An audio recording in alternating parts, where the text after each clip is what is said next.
তো কিছুদিন আগে আমাকে একজন জিজ্ঞেস করছিল যে ওনার পায়খানা করার সময় পায়খানার সঙ্গে হালকা লাল রঙের রক্ত বের হয় এবং ওটা নাকি অনেক ব্যথা ছিল ওই সময়। তো আমি জিজ্ঞেস করলাম যে আপনার এরকম কতদিন থেকে, এখানে কোনো ফোলা আছে কি না, মানে নর্মালি আমাদের হেমোরয়েডসের এবং অ্যানাল ফিচারের যে ডিফারেন্সিয়েটিং পয়েন্টগুলো আমরা জিজ্ঞেস করা হয়। তো জিজ্ঞেস করলাম ওনার কনস্টিপেশন ছিল, অর্থাৎ পায়খানা কষা ছিল, সাথে ওনার মূল সমস্যাটা অনেক বেশি ব্যথা ছিল। তো উনি আসলে এটাকে হ্যামোরয়েডস বা এতদিন থেকে ট্রিটমেন্ট করাচ্ছিল, উনি চিন্তা করছিল যে এটা হয়তো হ্যামোরয়েডস কিংবা পাইলস। কিন্তু উনি আসলে জানেই না যে আমাদের এরকম এই সেম সমস্যা নিয়ে আরেকটা প্রবলেম হতে পারে, যেটার নাম হচ্ছে অ্যানাল ফিশার।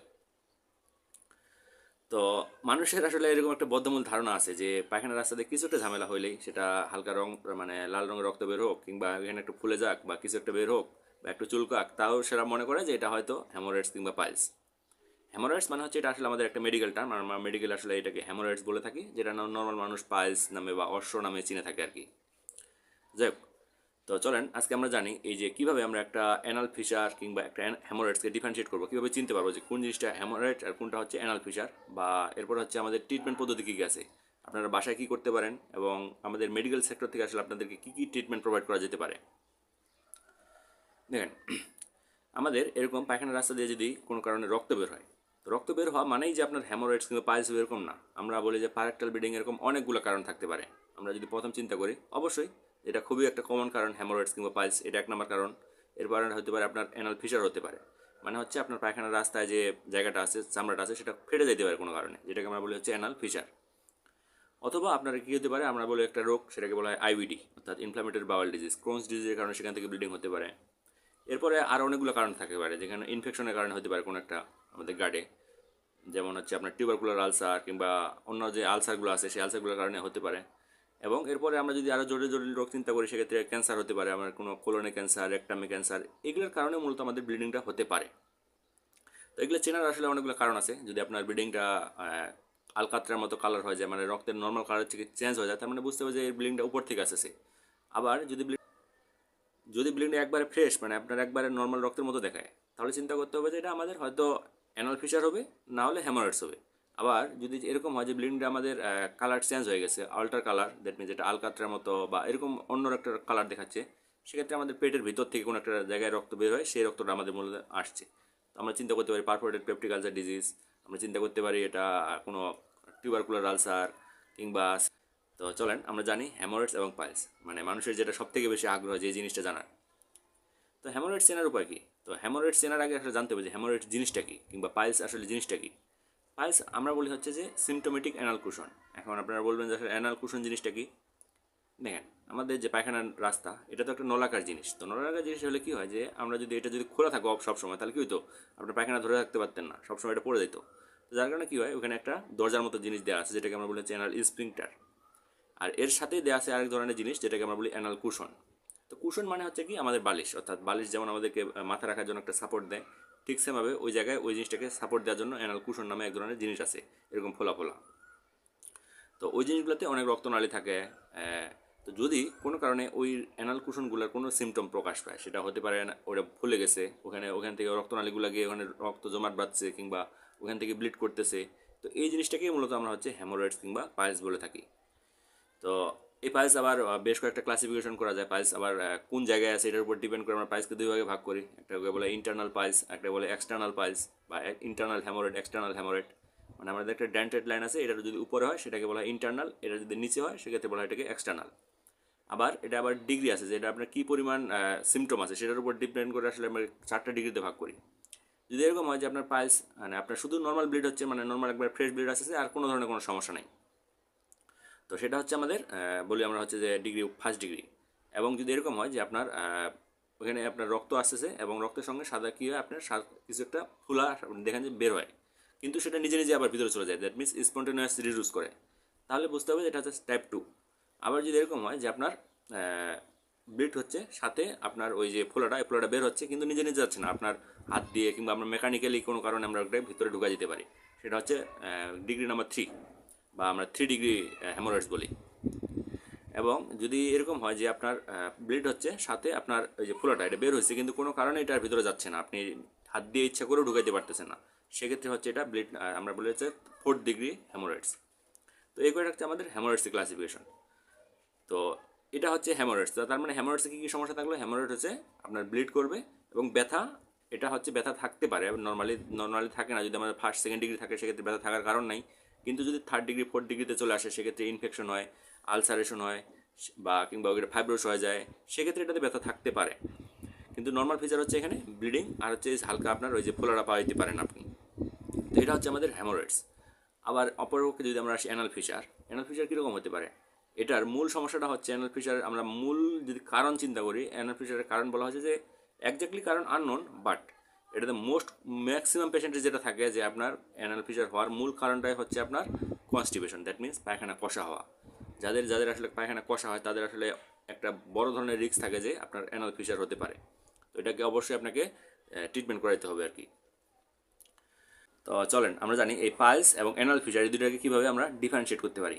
তো ডিফারেন্সিয়েট করার জন্য প্রথমে আমাদের বইয়ে যদি আমরা চিন্তা করি সেখানে অনেকগুলো কারণ দেওয়া আছে, বাট এতগুলো আসলে আমাদের মানে ক্লিনিক্যালি আসলে লাগে না, কারণ এই জিনিসগুলো আপনাদের কোনো লাগবে না কাজে, কারণ আমরা চিন্তা করি যে কোন টাইপের আছে, আপনার ট্রিটমেন্ট পদ্ধতি কী কী আছে, তো এগুলো তো আপনাদের জানা লাগবে না। আপনারা যেটা দিয়ে ডিফারেন্সিয়েট করতে পারবেন সেটা হচ্ছে আপনাদের দেখতে হবে যে এখানে ব্যথা আছে কিনা। যদি এরকম হয় যে আপনার ব্যথা আছে, মানে অনেক বেশি ব্যথা, আমরা বলি এটা মোটামুটি অনেকে এরকম বলে যে ওখানে মনে হয় যে ভাঙা কাজ বের হয়, এরকম মনে হচ্ছে অনেকের যে ব্যথা পায়খানা করার সময় যে ভাঙা কাজ বের হয়, এরকম টাইপের ব্যথা হয়। তো এটা অবশ্যই চিন্তা করতে হবে যে এটা এনাল ফিচার হতে পারে। আবার অপর দিকে যদি আমরা পাইলসের চিন্তা করি বা হ্যামোরয়েডস, সেক্ষেত্রে আমাদের বলি যেটা হচ্ছে পেইনলেস একটা ব্লিডিং হয়, অর্থাৎ আপনার পায়খানার সঙ্গে ব্লিডিং হবে কিন্তু সেখানে কোনো ব্যথা থাকবে না। ব্যথা হতে পারে যদি আমাদের থার্ড ডিগ্রি ফোর্থ ডিগ্রি সেক্ষেত্রে আসে, সেক্ষেত্রে হতে পারে, কিন্তু নর্মালি যেটা হয় ফার্স্ট ডিগ্রি সেকেন্ড ডিগ্রির ক্ষেত্রে আমাদের বলি যে পেনলেস ব্লিডিং হয় হ্যামোরয়েডসে। আবার পেইনফুল ব্লিডিং হয় হচ্ছে আপনাদের পাইলসে, অ্যানাল ফিচারে। তো এটাই হচ্ছে আমাদের প্রধান একটা বৈশিষ্ট্য যেটার মাধ্যমে আমরা একটা পাইলস এবং একটা হ্যামোরয়েডসকে ডিফারেন্সিয়েট করতে পারবো। চিন্তা করি তাহলে হ্যামোরয়েডসে কী কী থাকতে পারে? ওখানে আপনার শ্লেষা জাতীয় কিছু পদার্থ আসতে পারে, উপর থেকে কিছু গুটি গুটি জিনিসপত্র আপনারা দেখতে পারেন যে বের হয়ে গেছে, যেটা আপনার পাইলসে থাকবে, অ্যানাল ফিচারে আপনার থাকবে না। আবার এরপরে কী হতে পারে যে আপনার অ্যানাল ফিচারে যেটা এখানে কনস্টিপেশনটা একটা প্রমিনেন্ট কারণ, আপনার পায়খানা কষা থাকতেই হবে। মানে ম্যাক্সিমাম পেশেন্ট অলমোস্ট 90%, 95% পেশেন্ট এরকম থাকে যাদের অ্যানাল ফিচার আছে, যাদের পায়খানা কষা হচ্ছে, that means constipation followed by per rectal bleeding. তার মানে এটা হচ্ছে অ্যানাল ফিচার। আবার হ্যামোরয়েডসের ক্ষেত্রে এটা থাকতে পারে যে আপনার পায়খানা কষা থাকতে পারে, নাও থাকতে পারে, এটা তেমন একটা মেজার করে না। তো এগুলো একটা হচ্ছে আমাদের মোটামুটি আমরা ক্লিনিক্যালি এই জিনিসটাকে ডিফারেন্সিয়েট করতে পারি। এরপর আমরা যদি আমাদের বইয়ের ভাষায় আসি, আমরা যদি আমাদের মানে মেডিকেল সেক্টর পড়াশোনার ক্ষেত্রে আসি, এক্ষেত্রে অনেকগুলো ডিফারেন্সিয়েটিং পয়েন্ট আছে। আমরা কী কী টাইপস আছে আমরা যদি চিন্তা করি যে হ্যামোরয়েডসের টাইপ আমাদের অনেকগুলো ক্লাসিফিকেশন করতে পারি আমরা according to site. Internal haemorrhoids, external haemorrhoid, interno external haemorrhoids হতে পারে। আবার যদি আমরা ফিচারের ক্ষেত্রে সেটা অ্যাকিউট ফিচার, ক্রনিক ফিচার, মানে ডিউরেশনের উপর ডিপেন্ড করে। তো এগুলো হচ্ছে আমাদের, এরপর আমরা ট্রিটমেন্ট পদ্ধতিতে ডিফারেন্সিয়েট করতে পারি। এগুলো আমরা আমাদের মানে মেডিকেলে আমাদের ডিফারেন্সিয়েটিং পয়েন্ট, বাট ক্লিনিক্যালি আমাদের মোটামুটি 3-4টা পয়েন্ট জানলে হবে যে আপনার পায়খানা করার সময় ব্যথা আছে কিনা, আপনার পায়খানা কষা আছে কিনা, এবং পায়খানার রাস্তা দিয়ে কোনো কিছু বের হচ্ছে কিনা। যদি এগুলো না হয়, আপনার যদি ব্যথা না থাকে তাহলে এটা চিন্তা করবেন হ্যামোরয়েডস, যদি ব্যথা থাকে তাহলে চিন্তা করবেন এটা অ্যানাল ফিচার, যদি কিছু বের হয় তাহলে চিন্তা করতে হবে হ্যামোরয়েডস যদি বের না হয় তাহলে চিন্তা করতে হবে অ্যানাল ফিচার। যদি আপনার পায়খানা কষা থাকে তাহলে মোস্ট প্রবলি এটা আপনার হচ্ছে ফিচার। আর যদি না মানে কনস্টিপেশন থাকে না থাকে, এটার সঙ্গে আসলে হ্যামোরয়েডস তেমন একটা কিছু যায় আসে না। তো যাই হোক, এগুলো দিয়ে আমরা মূলত আমরা ডিফারেন্সিয়েট করে ফেলতে পারবো যে কোনটা আপনার পাইলস, কোনটা আপনার অ্যানাল ফিচার। তো এই হচ্ছে আমাদের মূলত হ্যামোরয়েডস এবং পাইলসের ডিফারেন্সিয়েটিং পয়েন্ট। তো এখন যদি এরকম হয় যে আপনার পায়খানার রাস্তা থেকে ব্লিড হচ্ছে এবং হালকা হয়তো এই রেজিনটাতে চুলকানি আছে, কিংবা হালকা হয়তো মিউকাস বা শ্লেষ্মা জাতীয় কিছু পদার্থ আসছে, এখন আপনি কী করবেন? আপনি কি নিজে নিজে ট্রিটমেন্ট করাবেন, বা বাসায় ট্রিটমেন্ট নেবেন, বা গ্রামের ডাক্তারের ট্রিটমেন্ট নেবেন, নাকি ডাক্তারের কাছে দেখাবেন? দেখেন, এটা ডিপেন্ড করে। যদি আপনি বুঝতে পারেন যে আপনার এটা পাইলস কিংবা আপনার এটা ফিচার, অ্যানাল ফিচার, তাহলে আপনি নিজে নিজে সিদ্ধান্ত নিতে পারবেন। কারণ আমাদের বলা হয়েছে যে বইয়ে, যদি হ্যামোরয়েডসের ফার্স্ট ডিগ্রি সেকেন্ড ডিগ্রিতে হয় সেক্ষেত্রে আমাদের কোনো সার্জিক্যাল ট্রিটমেন্ট নেওয়ার দরকার নেই। তো কী হয় তাহলে আমাদের কী করা, এখানে যে কাজটা বলা হয়েছে যে এখানে মূল কাজ হচ্ছে আপনাদের এই জিনিসটাকে সিমটমটাকে রিডিউস করা। এটার একমাত্র কারণ হচ্ছে আপনার যে পায়খানা কষা, এই জিনিসটাকে কন্ট্রোল করা। সেটা আপনার অ্যানাল ফিচার হোক কিংবা আপনার হ্যামোরয়েডস কিংবা পাইলস হোক, দুই জায়গায় মূল ট্রিটমেন্টটাই আমাদের হচ্ছে আপনাদের এই যে কষা পায়খানা, এটাকে কন্ট্রোল করা। তাহলে এটা কন্ট্রোল করার কী উপায় আছে? সবথেকে বড় যেটা উপায় আমরা বলি হচ্ছে আপনি কী করতে পারেন, যে আপনার খাওয়া দাওয়ার যে হ্যাবিট, এই হ্যাবিটের মধ্যে চেঞ্জ করতে হবে কিছু, যে আপনাকে যথেষ্ট পরিমাণে ফাইবার সমৃদ্ধ বা আঁশ সমৃদ্ধ খাবার খাইতে হবে। দ্যাট মিনস আমরা বলি শাকসবজি জাতীয় জিনিস যত বেশি পরিমাণে আপনি খাবেন, আপনার পায়খানা তত বেশি নরম হবে। সাথে আপনাকে বেশি পরিমাণে পানি খাইতে হবে, সাথে ডেলি এক্সারসাইজ করতে হবে। তো যদি এই কয়েকটা কাজ করতে পারেন তাহলে মোটামুটি আপনার পায়খানা কষা অনেকটাই কমে যাবে। এরপরও যদি না হয় সেক্ষেত্রে আপনারা ইসবগুলের ভুসি ট্রাই করতে পারেন। এরপরও যদি না হয় সেক্ষেত্রে আমাদের ড্রাগ আছে কিছু, ল্যাকটোলোজ, কিছু গ্লিসারিন সাপোজিটরি, এই টাইপের কিছু ড্রাগ আছে। তো এই জিনিসগুলো দিয়ে আমাদের মোট কথা হচ্ছে আপনার মূল ট্রিটমেন্ট হচ্ছে আপনাদের এই যে কষা পায়খানা, এই কষা পায়খানাটাকে আপনাদের সারাইতে হবে। এটা যদি আপনার কন্ট্রোল থাকে তার মানে আপনার অ্যানাল ফিচারও আপনার জন্য কোনো ধরনের সমস্যা না, আপনার হ্যামোরয়েডসও কিংবা পাইলসও আপনার তো কোনো ধরনের সমস্যা না, যদি পাইলস 3rd and 4th ডিগ্রিতে চলে না যায়।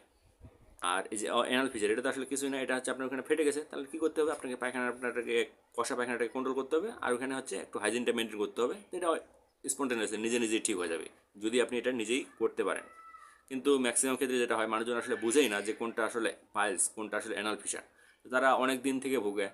তো আর সবথেকে বড় কথা হচ্ছে আমাদের এই যে অ্যানাল রিজিয়ন কিংবা ওই রিজিয়নটাতে কোনো একটা ঝামেলা হলে আমাদের মানুষ আসলে লজ্জার কারণে কিংবা অনেক সামাজিকতার কারণে অনেকে কোশ্চিন করে না, ডাক্তারের কাছে যায় না। তো যার কারণে আসলে এটা একটা সময় সিভিয়ার না হওয়া পর্যন্ত আসলে মানুষজন কখনোই আমরা বুঝতে পারি না যে আসলে এটা ট্রিটমেন্ট করা প্রয়োজন।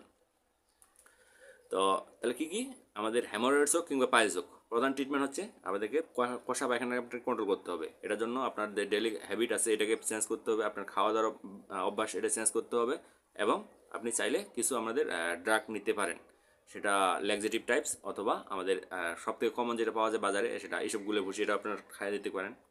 তো এই হচ্ছে ট্রিটমেন্ট। তো এরপরে আমাদের যদি আমরা আসি হচ্ছে ডাক্তারের কাছে যাইতে হয়, কখন যাব? তো ডাক্তারের কাছে আপনারা প্রথম থেকে আসতে পারেন, অবশ্যই আসতে পারেন, এটা নিয়ে কোনো বাধা নেই, আপনারা প্রথম থেকে আসতে পারেন ডাক্তারের কাছে। আসে কী করবে ডাক্তারের কাছে, আমাদের ট্রিটমেন্ট অপশনগুলো কি, আমাদের প্রথমে আগে ডায়াগনোসিস করতে হবে যেটা আপনাকে অ্যানাল ফিশার নাকি এটা আপনার হ্যামোরয়েডস। তো ডায়াগনোসিস করার জন্য আমরা কী করি, নর্মালি এখানে তেমন ইনভেস্টিগেশন আসলে করা লাগে না, আমরা জাস্ট চোখ দিয়ে দেখে মানে আমরা দেখে ইন্সপেকশনে আসলে ডায়াগনোসিস করে ফেলা পসিবল। তাও আর কী করা যেতে পারে যে আমাদের যদি ইন কেস অফ আমার হ্যামোরয়েডস কিংবা পায়, সেখানে আমরা একটা ডিআরই করতে পারি, আচ্ছা ডিজিটাল একটা এক্সামিনেশন করে আমরা দেখতে পারি যে এটা আসলে কোন জায়গা থেকে আসছে, কিংবা আমরা এখান থেকে বায়োপসি নিয়েও আসলে টেস্ট করে দিতে পারি যে অন্য কোনো সমস্যা কিনা, কোনো মেলিগনেন্সি টাইপের কিছু আছে কিনা, এটা করতে পারি আমরা। বাট নর্মালি এটা করা লাগে না, নর্মালি আমাদের ক্লিনিক্যালি ডায়াগনোসিস এনাফ। তো ট্রিটমেন্ট পদ্ধতি আমরা যদি বলি, ট্রিটমেন্ট আমাদের হ্যামোরয়েডস আসি, হ্যামোরয়েডসের ট্রিটমেন্ট পদ্ধতি আমাদের অবশ্যই প্রথমে আপনার জেনারেল ট্রিটমেন্ট অর্থাৎ আপনাদের কষা পায়খানা এটা কন্ট্রোল করা, এবং এরপরে ট্রিটমেন্ট হচ্ছে আমাদের এখানে অনেকগুলো ট্রিটমেন্ট আছে, আমাদের সার্জিক্যাল ট্রিটমেন্ট।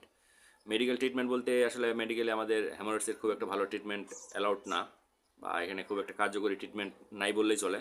যেটা হয় আমাদের সার্জিক্যাল ট্রিটমেন্ট, সার্জিক্যাল ট্রিটমেন্টের মধ্যে আমরা কী আছে, আমরা করতে পারি হ্যামাডোপেক্সি, অর্থাৎ ওখানে স্ট্যাপলার করে দিতে পারি ওই যে হ্যামোরয়েডসকে, পাইলসকে যে ফোলাটা আছে।